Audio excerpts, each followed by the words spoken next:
Last week, one of my friends who is also a poultry farmer came to me and was complaining that he spent so much on electric bills.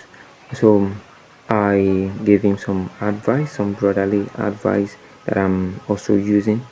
And in this video, I'll be sharing with you some of those things that I shared with him because you are also my brother.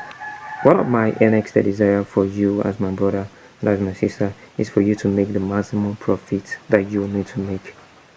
So here are some of the things that I shared with him. One of them is do not use hot plate as heater, because some people will use a hot electric hot plate as a heater for brooding. Meanwhile, you know that those hot plates consume a lot of energy, as in the wattage is very high, so avoid using a hot plate while brooding.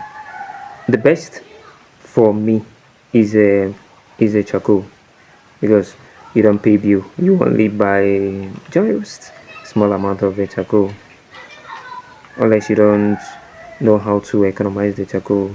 All you need is just a small amount of charcoal for the first 1 or 2 weeks. It's done.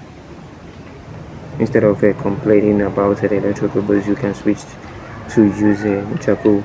Then if you are using a 200 watts, as in 200 watts bulb, because of the space, as in your brooder space is big, you can reduce the space at first, then uses 1 or 2 200 watts. Then when their body size increase, you can equally use that same two bulbs, because they have started generating heat on their own, as in the body have started generating heat. You can equally use the same bulb, then expand the brooder, because most times whenever I am constructing their brooder, I used to make it expandable.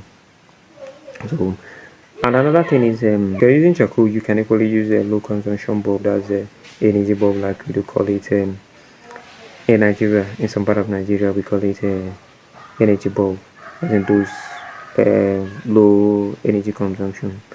It will help you. These are the things that I do, and I believe it will help you too. Thank you. I believe with this simple tips now, you will cut the cost, as in you will cut the cost and make an extra profit.